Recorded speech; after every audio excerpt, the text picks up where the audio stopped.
যাচ্ছিলাম, আমার কাছে মানি ব্যাগ, মোবাইল, মোটরসাইকেল ছিল। আমার কি হইলো ভাই, আমি কিছু মনে করতে পারতেছি না। আমি এইখানে সাইডে ভাই, হ্যাঁ আমি ভাই বুঝতে পারতেছি না। আমি এদিক দিয়ে যাচ্ছি, আমার গাড়ি গেল কই ভাই? আমি এদিক দিয়ে আসতেছিলাম, একটা লোক ভাই এদিকে একটু আগে গেছে, আপনি দেখছেন?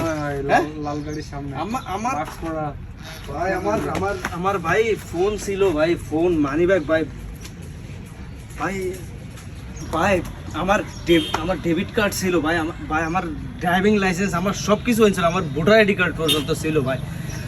ও ভাই,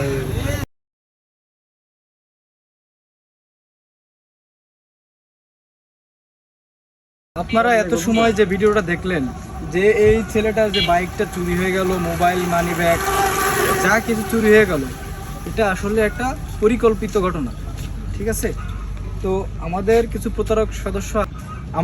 প্রতারক সদস্য আছে যারা এই শয়তানের নিঃশ্বাস দিয়ে এই যে একটা কাগজে, এটা যে অ্যাড্রেস জিজ্ঞেস করলো, কাগজে একটা শয়তানের নিঃশ্বাস মিশানো ছিল, যেটা হয়তো উনি বুঝতে পারেনি, যার জন্য ওনার অ্যাড্রেস যখন জিজ্ঞেস করেছি, আমি ওইখানে একটা টোকা দিয়েছিলাম, টোকা দিয়ে আমার মাস্ক পরা ছিল, কিন্তু মাস্ক ছিল না, যার জন্য ওই শয়তান নিঃশ্বাসটা ওর মস্তিষ্কে চলে গেছে, যার কারণে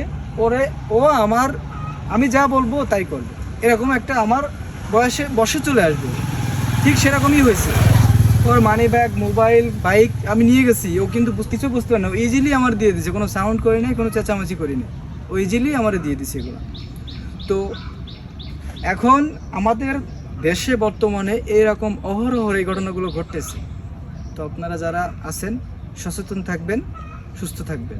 এভাবে যদি কেউ কখনো রাস্তায় মাস্ক পরিহিত অবস্থায় তোমার অ্যাড্রেস জিজ্ঞাসা করে আমাদের কাছে, তাহলে আমাদের সবার উচিত সে ব্যাপারে এড়িয়ে যাওয়া বা সচেতন হওয়া, আমাদের সেখান থেকে চলে যাওয়া সব থেকে সঠিক সিদ্ধান্ত হবে।